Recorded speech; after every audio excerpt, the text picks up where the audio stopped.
Em 2007, uma lei estadual, de autoria da deputada Iraê Lucena da Paraíba, criou a Semana de Prevenção da Violência na Primeira Infância. O objetivo é promover eventos que chamem a atenção para o período infantil que vai de 0 a 6 anos.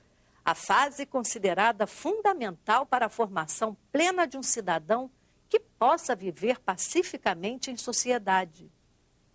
Inspirado na lei, o Senado instituiu em todo o território nacional a Semana de Valorização da Primeira Infância e Cultura da Paz.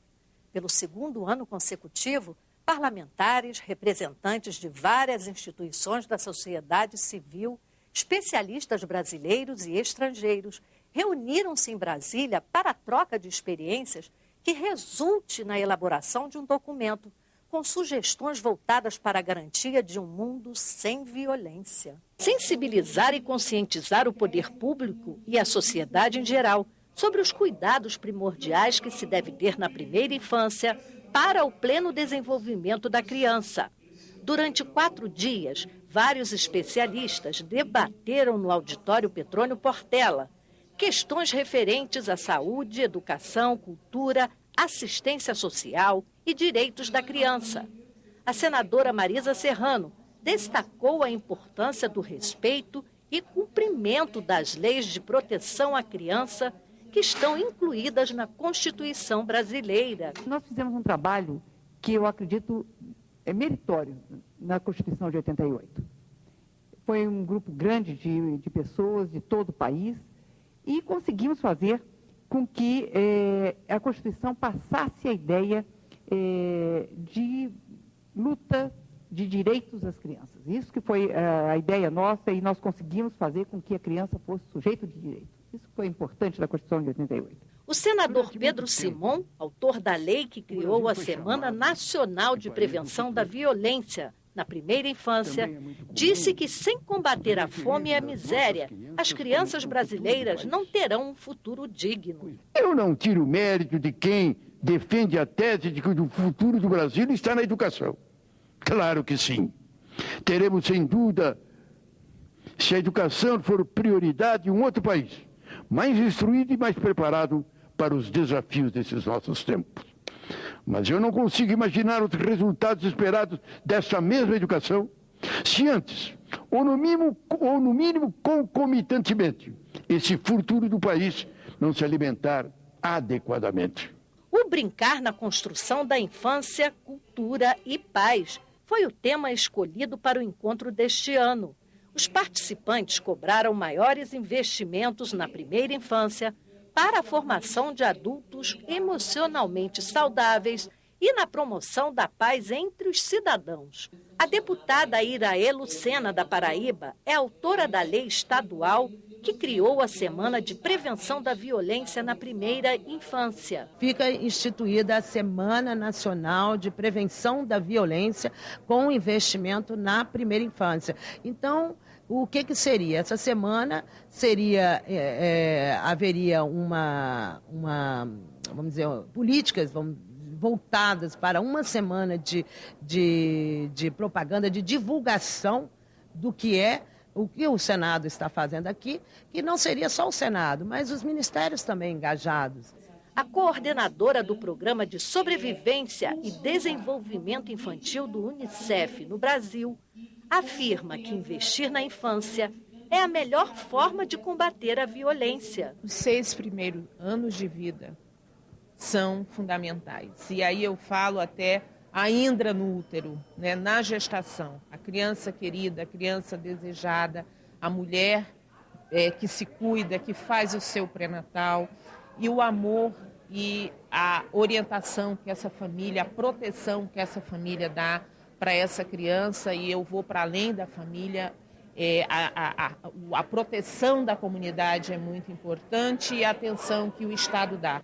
Giovana Barbosa é gestora da Rede Nacional da Aliança pela Infância, que atua em 20 países do mundo. Para nós, essa primeira fase da vida é uma fase extremamente importante, que é comprovada por uma série de pesquisas ligadas à neurociência e ao investimento nessa faixa etária. A gente sabe que essa fase da vida é o alicerce para o desenvolvimento de todo ser humano. A representante da Associação Brasileira de Estudos sobre Bebê declara que a falta de afeto pode levar o bebê à morte. A gente sabe hoje que o bebê ele precisa ser alimentado pelo alimento, pela nutrição, mas ele tem que ser alimentado pela relação humana. Um bebê que não é alimentado pela relação humana, ele pode chegar a morrer. Já o coordenador da Rede Nacional da Primeira Infância, Vital Didonê, explica como a entidade funciona. A Rede Nacional Primeira Infância é uma organização de entidades públicas, governamentais e não governamentais da sociedade civil que se juntaram para promover a primeira infância no Brasil. Nós queremos que as crianças de 0 a 6 anos ocupem o lugar que elas têm direito na sociedade brasileira e nas políticas públicas, principalmente. E fazendo parte das políticas públicas significa também ter uma atenção mais adequada ao seu desenvolvimento.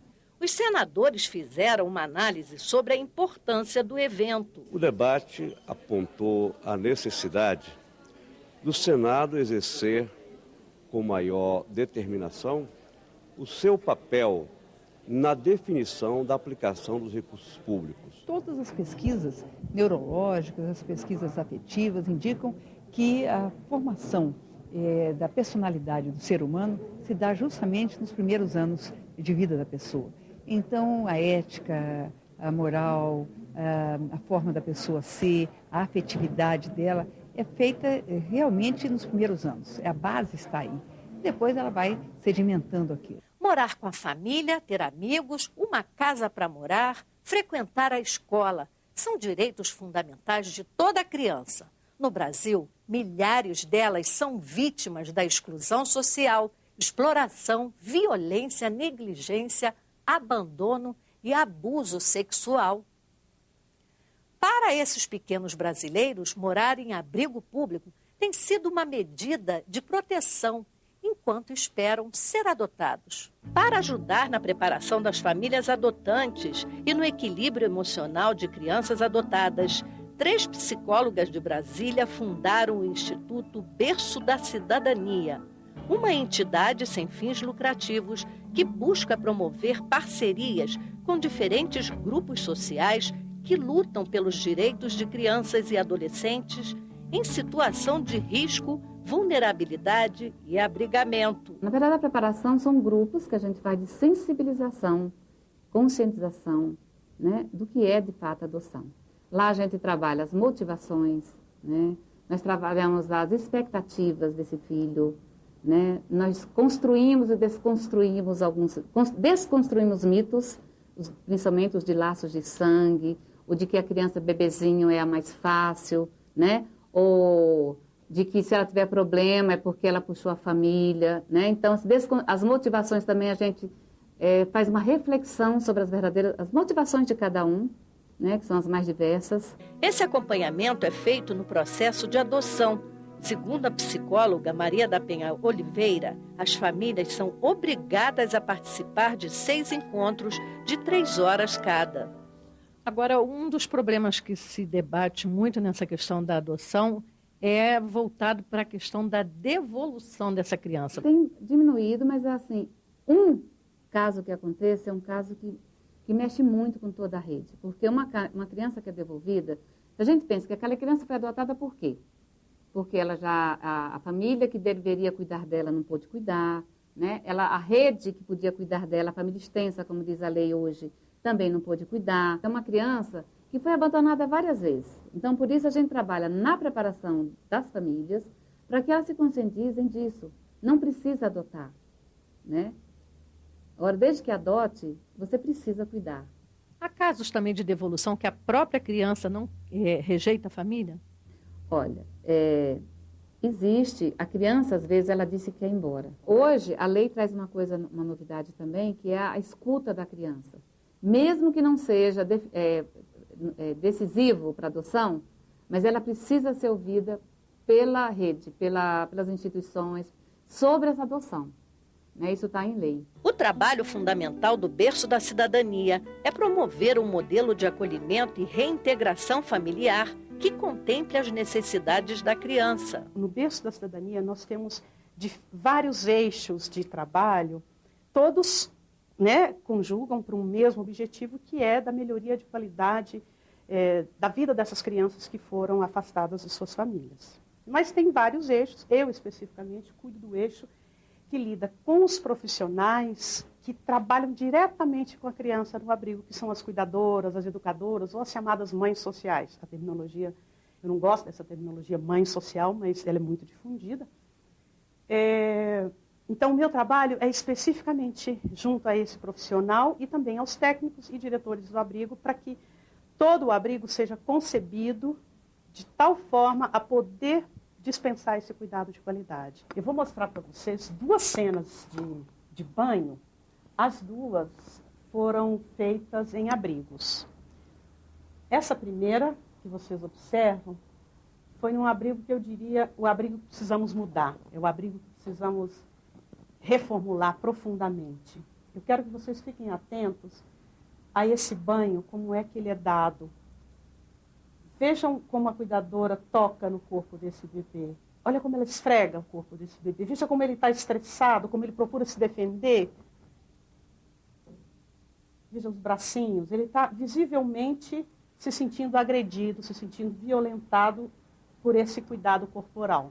É esse tipo de cuidado que a gente não pode admitir que uma criança receba. No abrigo ou no hospital, porque também é muito comum esse tipo de banho no recém-nascido no hospital. Aqui ele está experimentando o quê? Ele está experimentando na relação com essa cuidadora a seguinte mensagem: o outro é uma fonte de agressão para mim.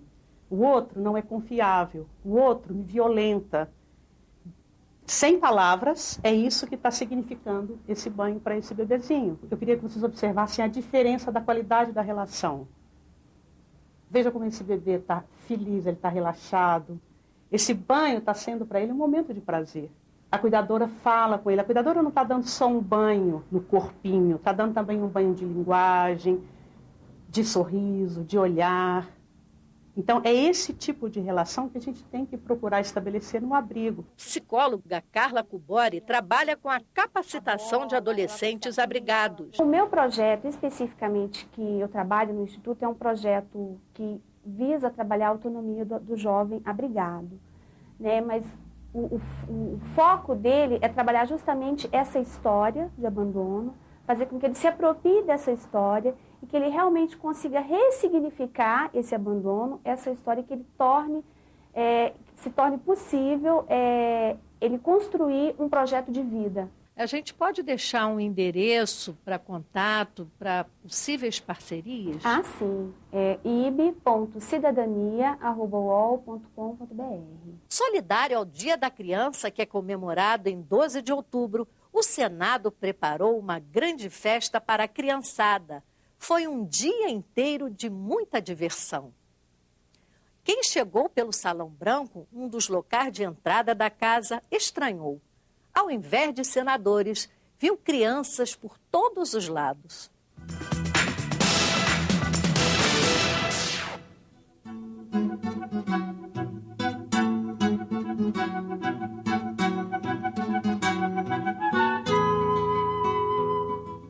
Quem disse que o Senado é lugar só de adulto?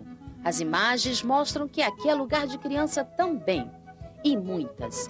Em homenagem ao Dia da Criança, o Salão Branco da casa, conhecido por chapelaria, foi palco de uma série de brincadeiras.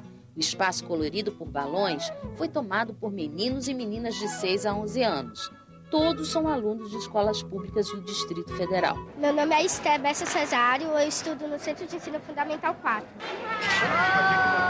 Eles fizeram a festa e brincaram de tudo um pouco. Pintaram o rosto, fizeram esculturas com balões, levantaram pratos nas alturas, andaram de perna de pau, se equilibraram em meio às varetas, tiraram fotos, se divertiram o dia todo.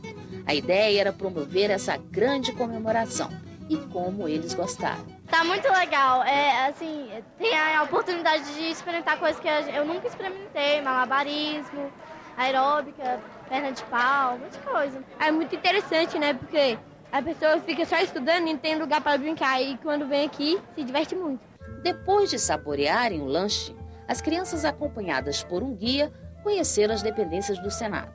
Passaram pelo túnel do tempo, visitaram a biblioteca, foram à gráfica e depois conheceram de perto o local que mais desperta a curiosidade e o interesse do público, o plenário. Gostei mais daquela parte onde ficam os senadores, porque ele é muito fresco, e das brincadeiras que tinha lá, que é muito legal. A gente volta tipo, você é criança, porque tem gente que não tem oportunidade de brincar daquele jeito lá. O Dia da Criança está na sua 3ª edição e faz parte do projeto Construindo um Jovem Cidadão. No ano passado, a homenagem foi diferente. Um grupo de funcionários visitou instituições carentes como creches e abrigos e doou alimentos e brinquedos, tudo arrecadado aqui mesmo. Este ano, o Senado decidiu oferecer às crianças uma oportunidade de conhecer a casa de forma lúdica e recheada de brincadeiras. Dá vontade de trabalhar cada vez mais para que esse Dia das Crianças não seja apenas um dia durante o ano, mas que durante todos os anos a gente se lembre das crianças.